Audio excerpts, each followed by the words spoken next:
Om Shruti Smriti Puranam Alayam Karunalayam Namami Bhagavat Padam Shankaram Loka Shankaram Shankaram Shankaracharyam Keshavam Bhatarayanam Sutrabhashya Kritau Vande Bhagavantau Punah Punah Sadashiva Samarambham Shankaracharya Madhyamam Asmatacharya Paryantam Vande Guru Paramparam Ishvaro Gururatmeti Murti Beta Vibhagine Vyomavat Vyapta Dehaya Dakshinamurtaye Namaha Ukaro Anthakaro Vai Rukarastan Anthakara Nirodhitvat Gururitya Vidhiyate Om Sahana Bhavatu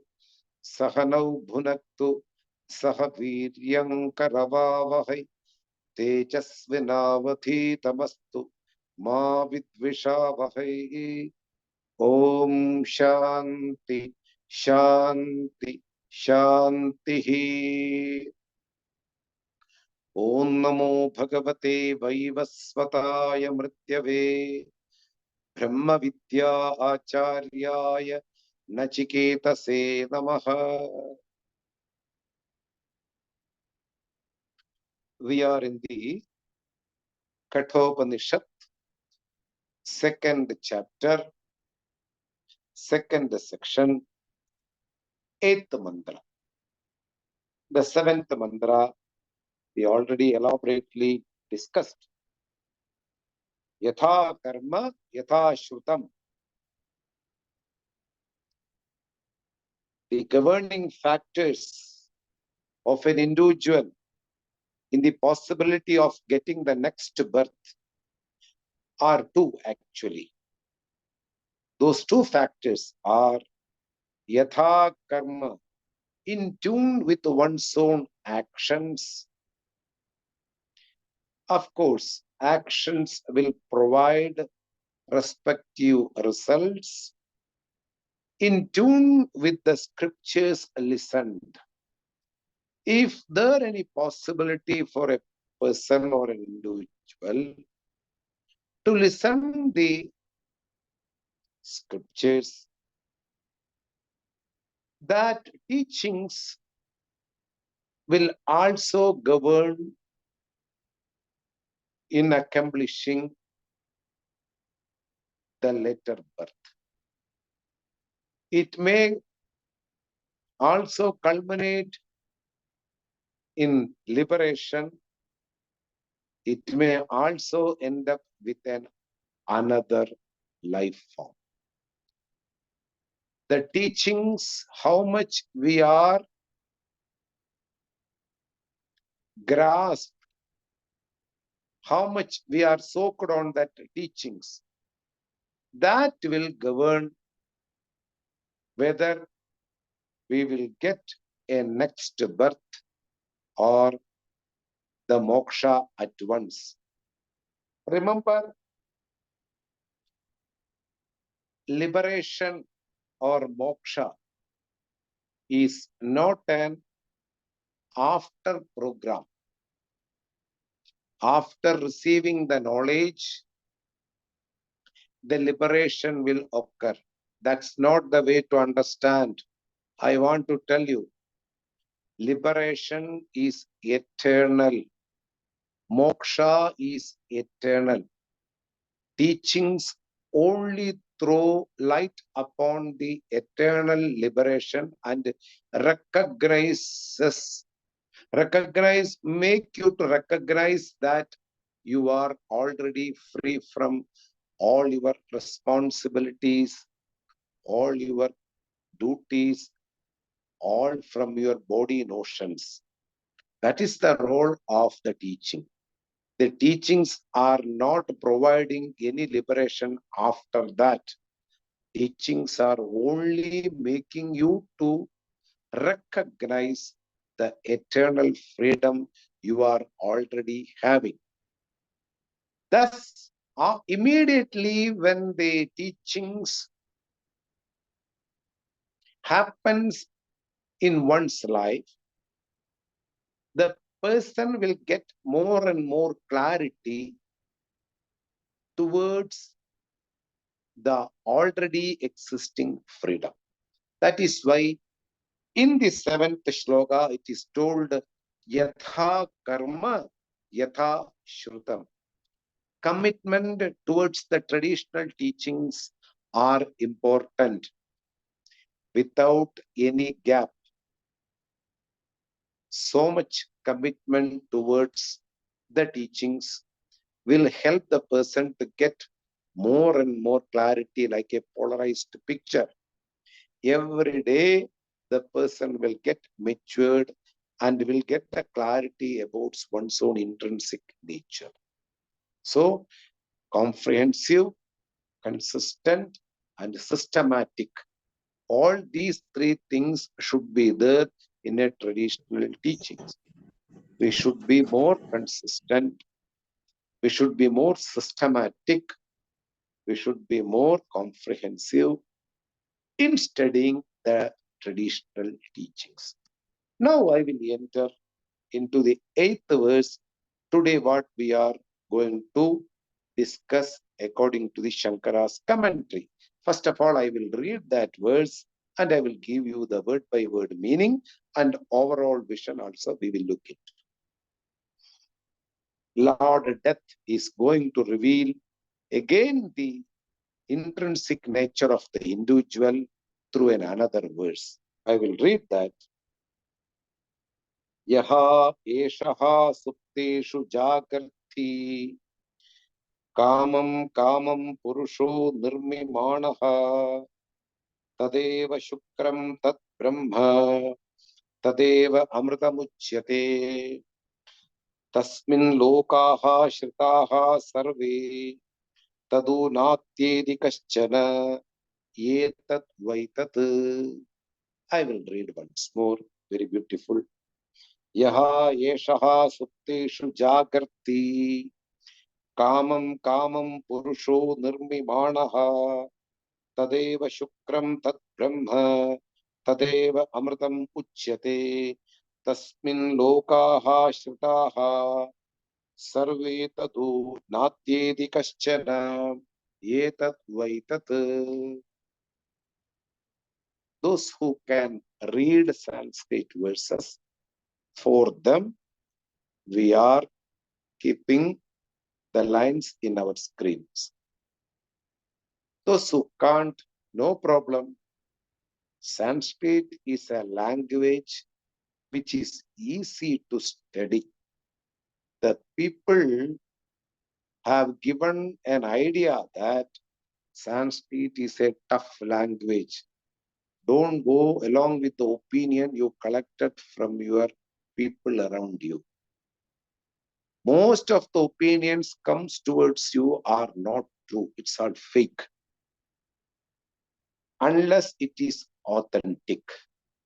An authentic information will only get from a real personality like traditional teachers, noble-hearted people, or a person who live in tune with the world and nature. Those people, if they give some opinion, that will be very much, it will be a very fact. All other opinions are just like the information going through the media, social media. So Sanskrit is one of the most easy language to study. If you are interested, please contact through our Kaṭha Upaniṣad group. There are people who can teach you. Don't bother about any type of contribution or donation. If you are ready to study, there are people to teach you. Don't worry about that. Okay. For the people who are abroad also, for the people who are residing in India also, there are people to teach you Sanskrit. If you are interested, through our Kaṭha Upaniṣad group, you please give an information. I will guide you and I will make you to have a possible classes. Now we will go to the meaning of the verse, what is right now we read actually. So Adi Shankara, the commentator of this Upanishad, he gave a connection to this verse in his commentary. He says like this before reading this verse. Yet pratiknyadam guhyam brahma vakshyami idi tad aha. Yet pratiknyadam, what is been promised by the Lord death in the first chapter, second section, 15th and 16th shloka. There, Lord death promises to Lord Nachiketas that through this verse, Sarve Vedaha Yat Padam Amanandi Tabamsi Sarvani Yat Cha Yat Vadandi Yadichando Brahmacharyam Charandi Tatte Padam Sangrahena Bravimi. Then in the 16th verse, Etat Eva Aksharam Brahma Etat Eva Aksharam Param Etat Eva Aksharam Nyatva Yo Yadichadi Tasya Tad. There is a promise given by the Lord death. I will make you recognize the all-knowing Brahman, the all-potential Brahman. Through these verses, already the Lord death promised to Nachiketas that I shall reveal you the all-pervasive Brahman, which will be it will be easy to understand for you if I tell in such a way. So I will reveal you. That connection is brought into this verse by Lord Adi Shankara, the commentator. He says that what is been promised by the Lord death, now he reveals so that a person can easily grasp from the daily experiences in the which is occurring in the body. What are our daily experiences? First of all, 3 different states are our daily experiences, correct? Waking state, dream state, deep sleep state. Each and every living being in the world, these 3 states are inevitable. We will be in the waking state when we wake up in the morning. We will continue with our full measures of our organs to deal with the world. Our organs are fully awake. They deal with the world in their respective field. Eyes will go towards different objects and bring the shape and form of the object. Ears will go to the world of listening. The tongue will go to the world of taste.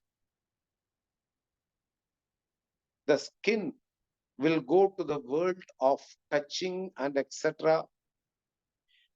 Thus, in the waking state, we deal with this empirical world and we will collect the information from this empirical world. Thus, we are familiar with this material world due to the organs when they are awake. This is called waking state. In the waking state, the informations are collected by the organs and they are brought into our mind. From the mind, it will be given to the intellect and also for the memory.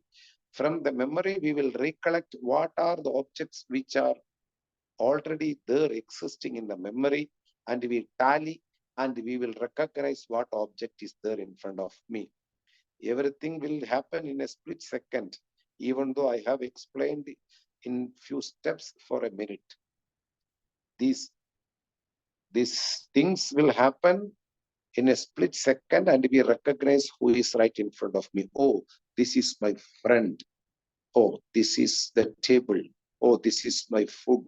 Oh, this is my plate. Oh, this is my shoe.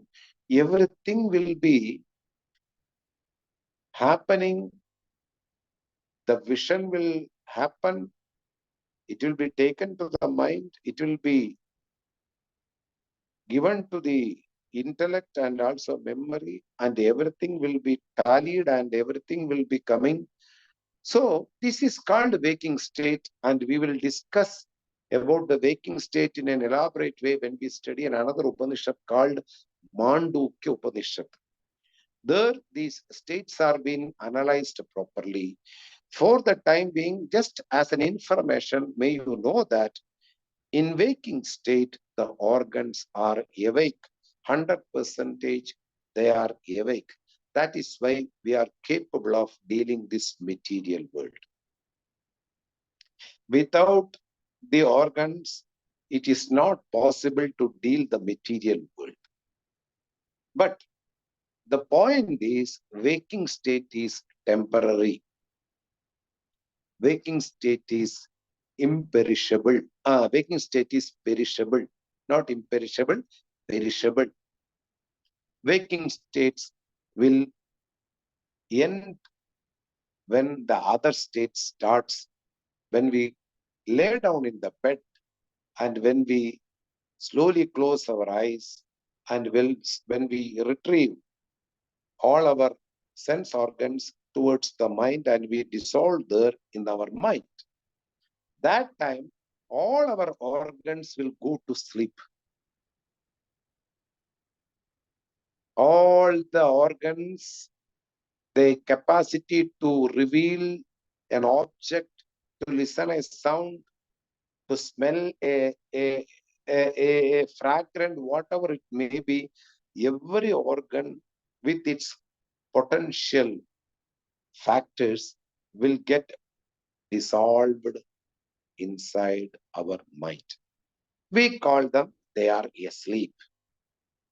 Here in this verse, it is Lord Death is talking about the dream state or dream, what we see as dream. Here, we only need that only. Dream state is also temporary, impermanent, perishable. These three states are not at all true. These states will occur one after another, those who are having a body. So we will take our own individual body. In our body, we have experienced what is dream. Lord Death says to Nachiketas. Thus, we will start what Lord Death told to Nachiketas. Yaha, the one who, Eshaha, this consciousness, which is the witness of all these three states. Remember, a person who is witnessing is not the part of the event occurring.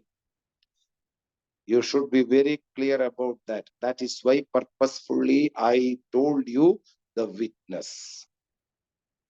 Sakshi.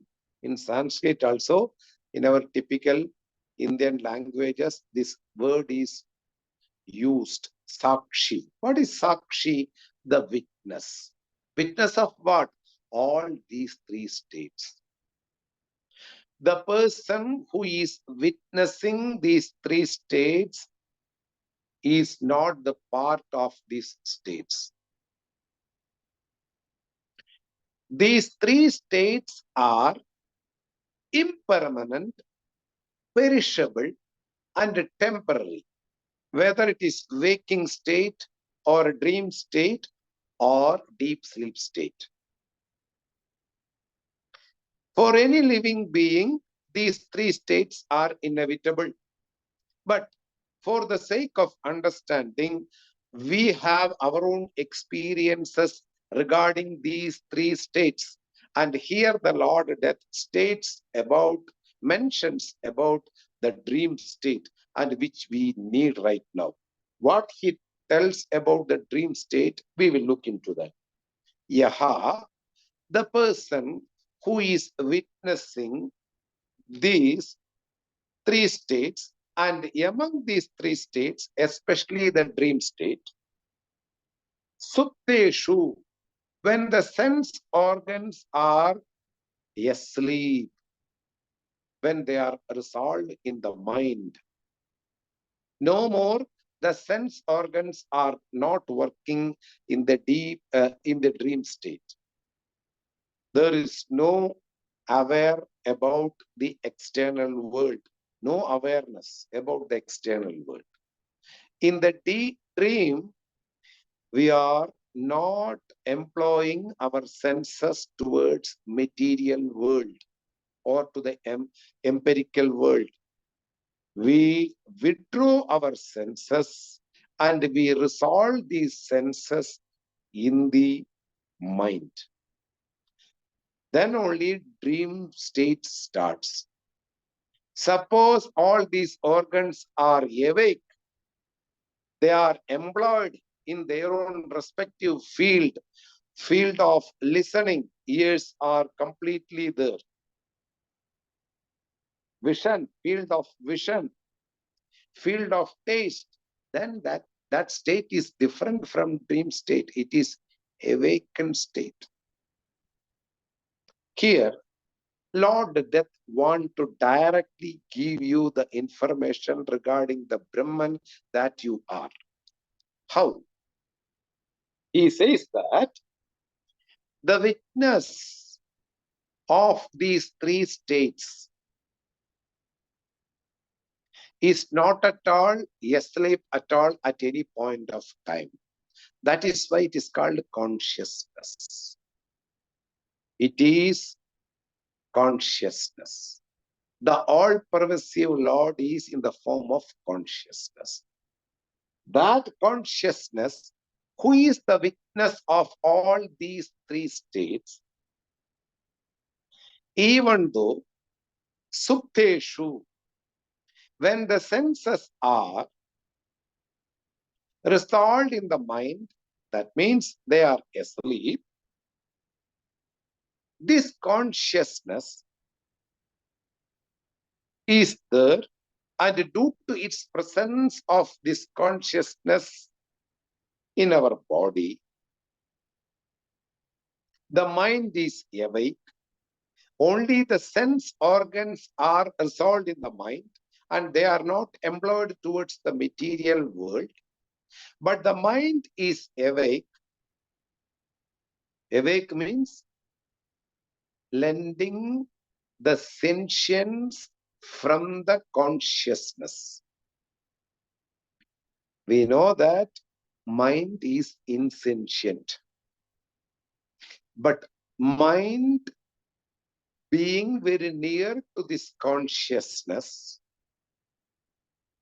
lending the sentience from this consciousness, and according to the impressions which are already there in our mind,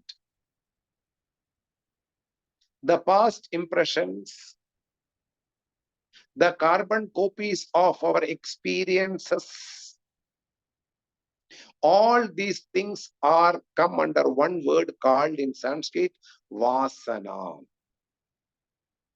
Leftover impressions. Each and every actions what we have done in our daily life will give a carbon copy, a backup, and we will keep in our memory. This is called impression. Any experience will have a carbon copy and which will be kept in our memory. We can also say, for the time being, for the sake of understanding, the taste. Any action will make us to do again due to its taste, which is already existing in our memory. impressions. And in Sanskrit, it is called vasanas. Each and every experience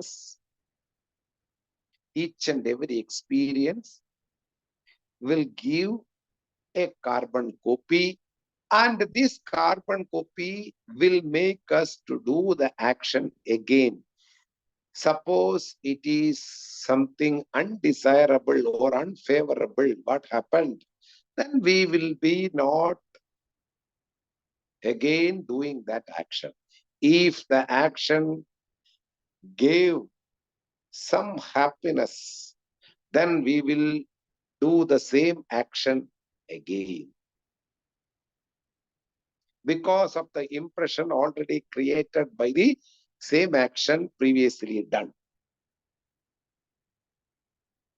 So the dream also, due to the impressions collected by the sense organs. Even though at present the sense organs are asleep, the impressions are always kept in the memory, which is also the part of mind. Smriti Rupena, in the form of memory. So these impressions inside the mind will assume names and forms. They will become some names and forms because the presence of consciousness being there, the sentience will be carried towards the mind, which is actually, in reality, is insentient. But the mind will become active due to the presence of the consciousness, and it will project certain objects. Even though my organs are asleep, the mind is active and it will project certain objects, names and forms.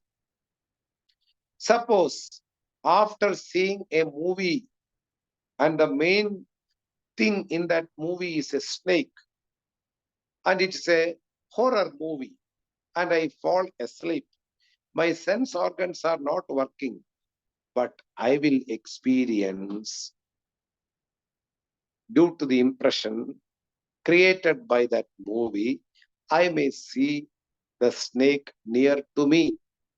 The snake which I saw in that horror movie will be along with me in the dream.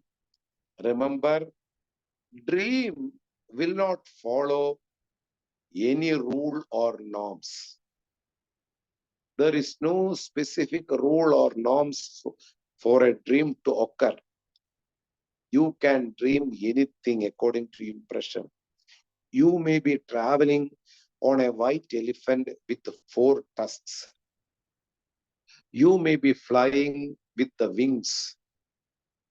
You may be driving the most expensive car which you saw in the magazine. You may be seeing that you are floating on the water or the ocean for 2 days and going towards north or south. There is no rule in a dream. It will not follow any rules. Our impressions will create anything. Even we will be very close with our enemies without fighting.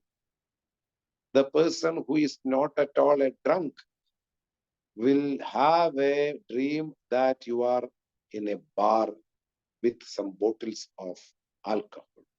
Anything you can experience in the dream. That is not the subject matter.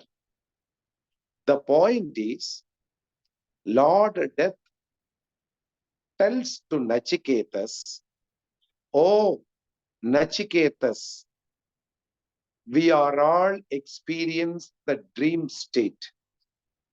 In the dream state, even though the sense organs are asleep, they are not connected with the external world. Who projects, by whose presence all the objects are being there in the dream state? This is what we have to look into. This is the sentence Lord Death tells to Nachiketas. Kamam kamam purusho nirmimanaha.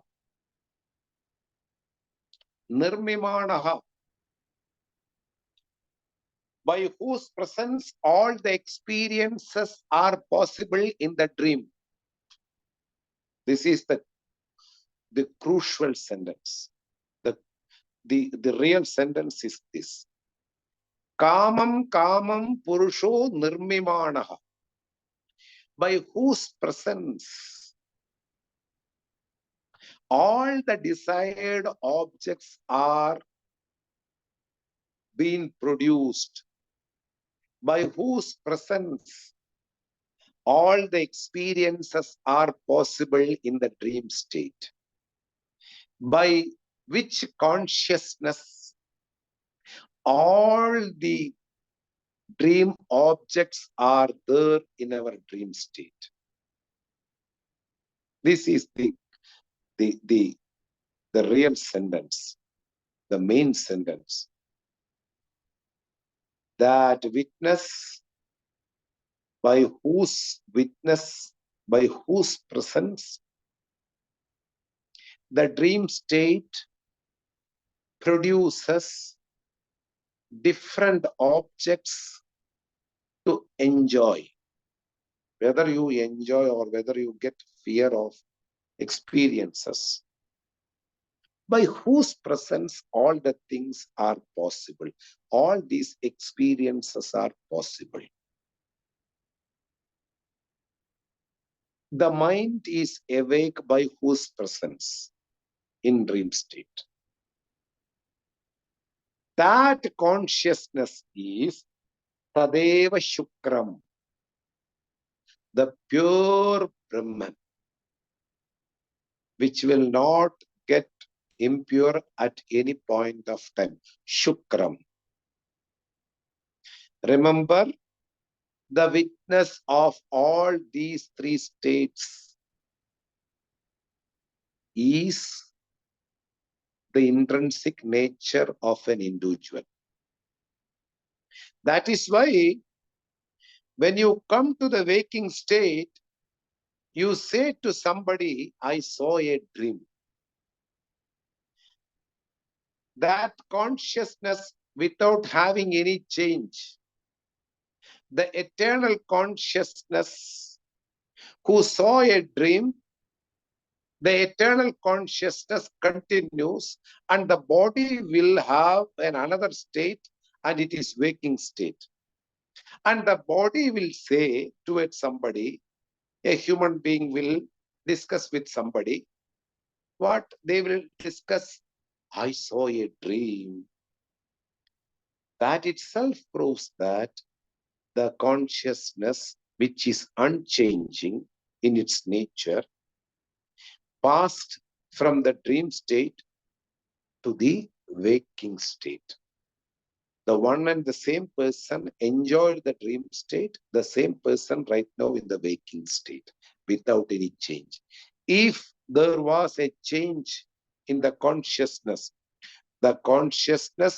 who are creating the dream state has changed when it comes to the waking state, there will be no discussion about the previous state because both entities are different. Because our body is second by second getting modified by our metamorphosis. We are daily, second by second, we are changing. From the first day of our birth towards the end of our day, towards the end of this life, we are slowly growing. Daily changes are there in our body. In spite of all the changes of the body, This consciousness is unchanging, eternal, permanent, imperishable. On this consciousness, by the presence of this consciousness, each and every state will comes and goes. Waking state will come and waking state will go. Again, dream state will come and dream state will go. That itself is temporary. What to talk about the objects which are experiencing in the waking state? That is also temporary. Remember, when the state itself is temporary, the objects which are occurring inside the state is also temporary. Our father, our mother, our sisters, our brothers, our wife, our children, our car, our house, our flat, our business concerns, everything will fall under one single state, waking state. Inside this waking state, we enjoy all these material things. Once we fold all our organs, nothing is there. That itself shows that all the things what I experience inside the waking states are also unreal. We need not to have any other proof other than this.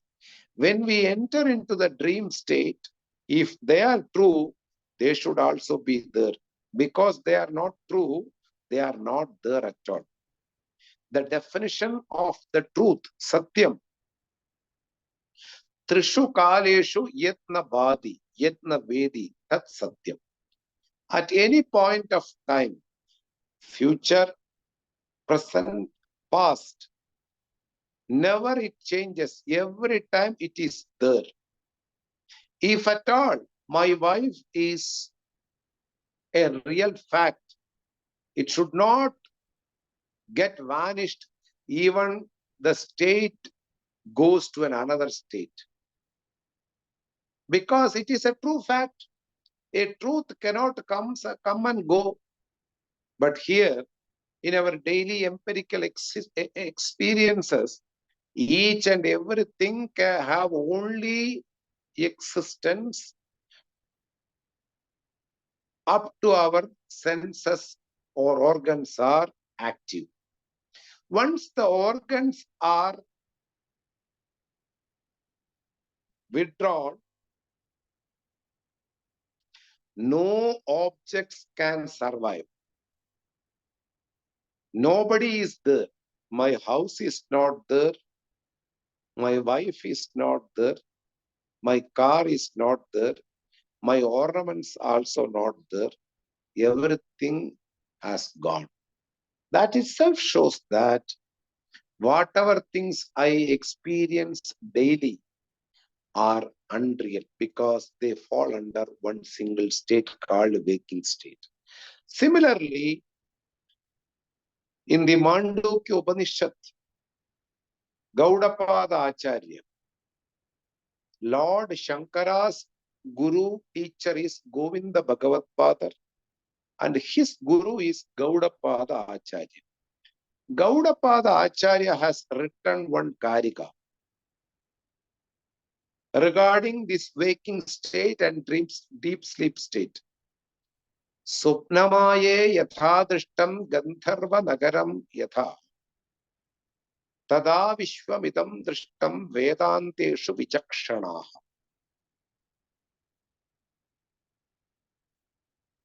When we enjoy a palace in the dream state, Supnamaye, due to the fallacies, we enjoy a palace in a dream state, Gandharva Nagaram. And once we wake up, that palace is not at all there. It's only a mere experience created by our mind and our impressions. In the same manner, what we saw in the dream, that same logic is being employed in the waking state. Tada Vishwam idam drishtam. This world is also seen like what we saw in the dream state. So, no need not to be more serious in our waking state. Be cool. If your money got lost, no problem. You will not die. If your wife has given up and gone with somebody, no problem. No need to worry. If your children are not listening towards you, no problem. No need to worry. Don't take it as any serious matter in this world. Except Vedanta listening. Listening towards the scriptures, you need to be focused and serious. But the experiences are just silly. People are very serious in the daily experiences of the waking state. But according to the Karika of Gaudapada, he just say that Tada Vishwam idam drishtam. All this world is considered as the palace which is seen in the dream state by the people who know real Vedanta, who knows the traditional teachings and the real fact about oneself. Waking state is also another fallacy. Only thing is that it is purposeful. It seems to be.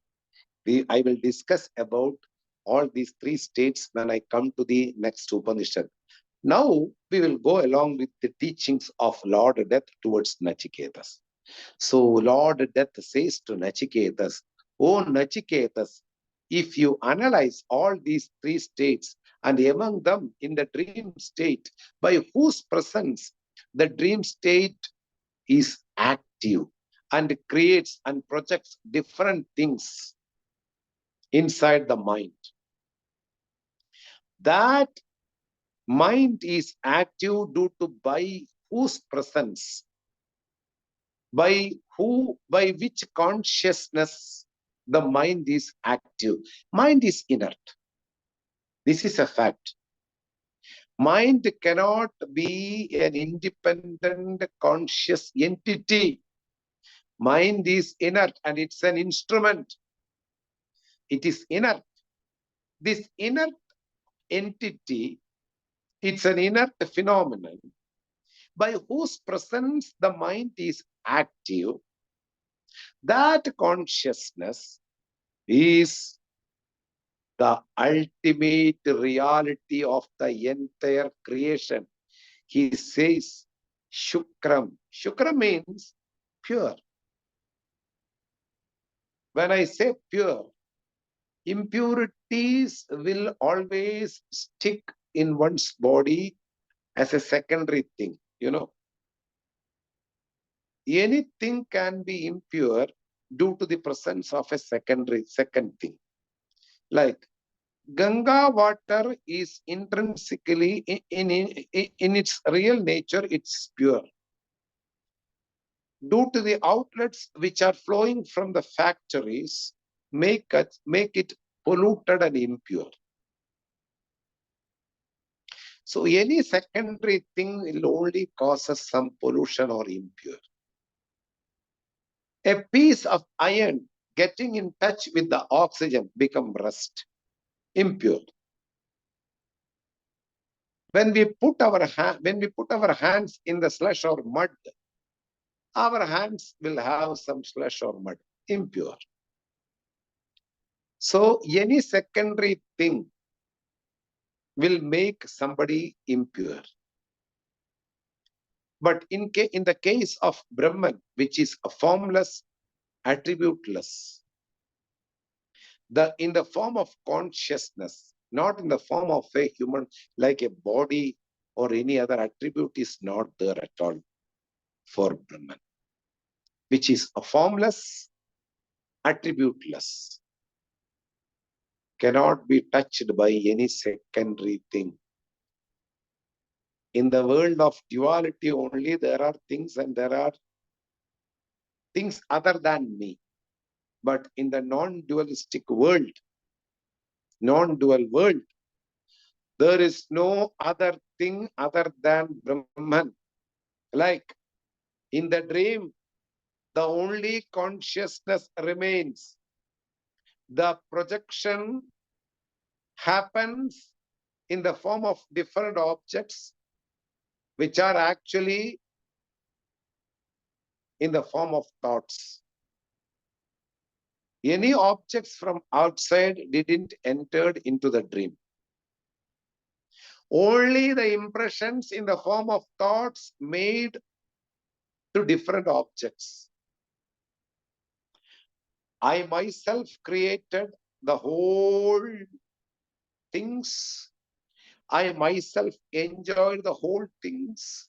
I myself resolved the whole things.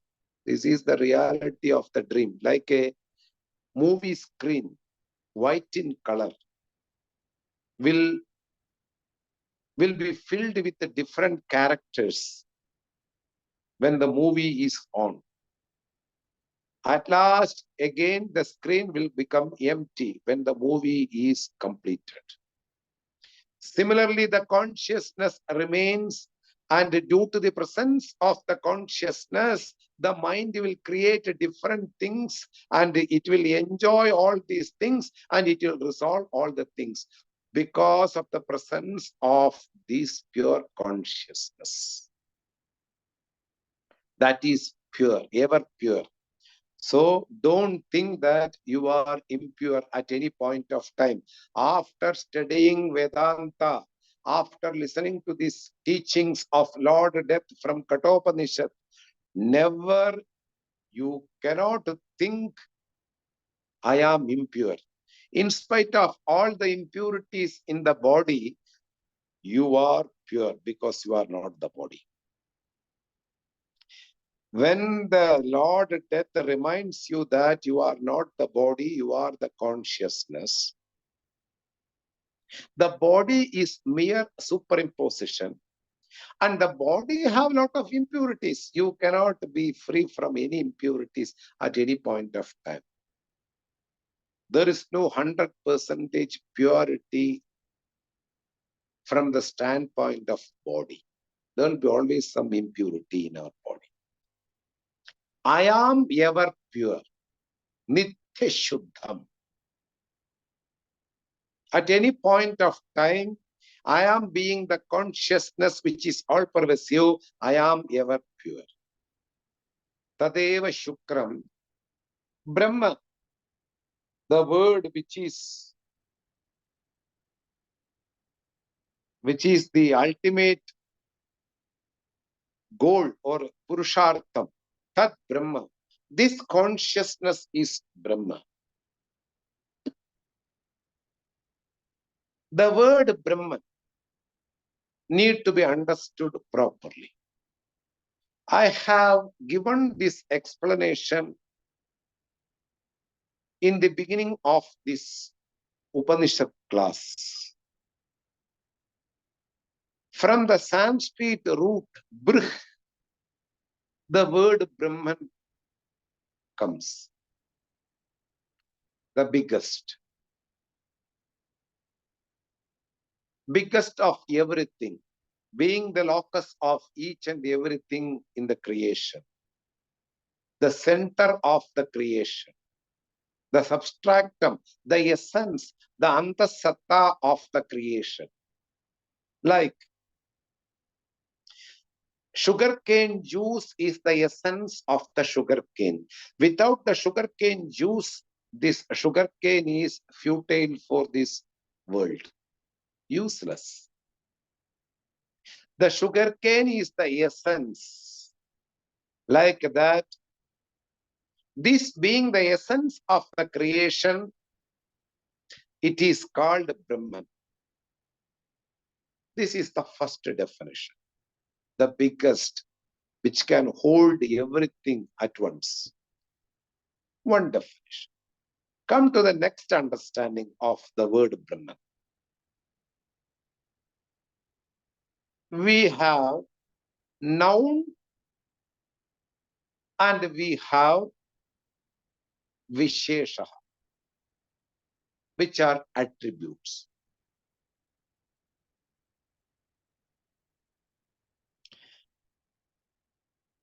Big, fly. Fly is the noun and big is an attribute towards the fly to understand.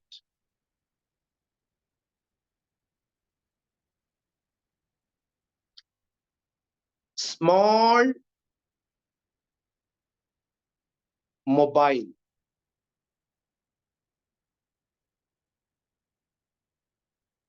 So, mobile is the noun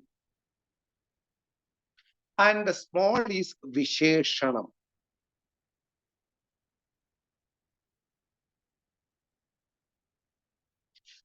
Each and every sentence will have these attributes.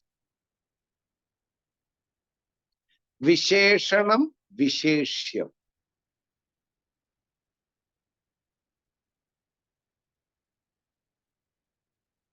Noun will be followed by or preceded by all the attributes. 4.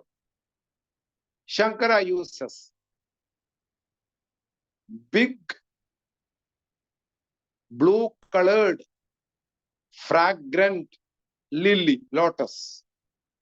A flower having 3 visheshanams, attributes.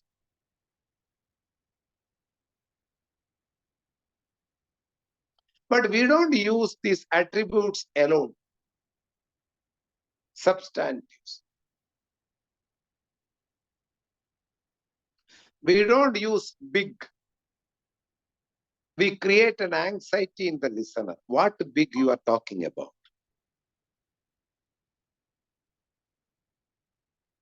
We don't say a short. Unless we say the noun,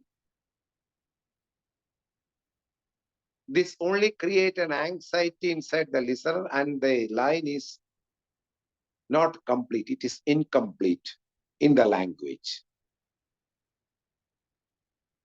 A big, what big? Whether it is a big elephant or a big fly or a big plate or a big any other thing.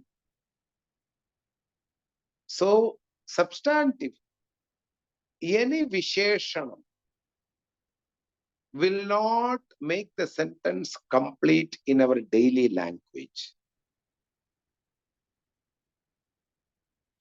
But when we say Brahman, the biggest, it is not a noun, but it is substantive.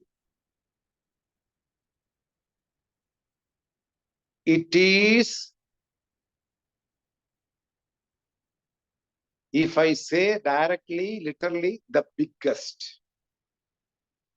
It's not in the form of noun.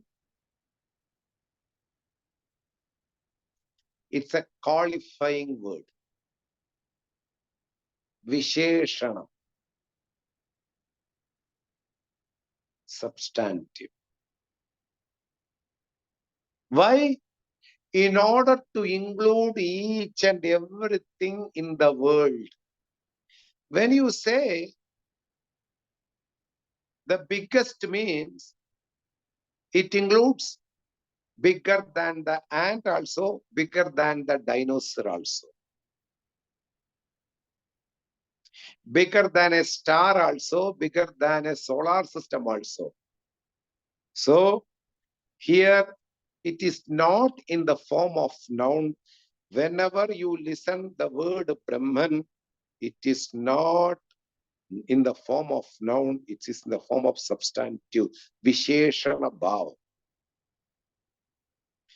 In our language, we don't use the qualities alone. Short, big, small, thin, thick, they only go along with the nouns.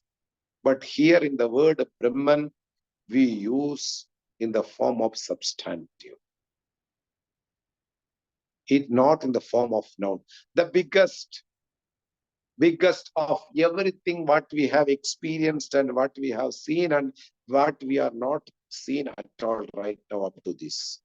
The biggest of everything, the substratum of everything. This is the meaning of Tad Brahma, the consciousness which is the base of the body is Brahman, is the pure Brahman. Tadeva Amrita Muchyate. We will continue with this verse because need more explanation. The word Amritam is another important word. So we will continue with this verse in the next class. Okay? We will conclude.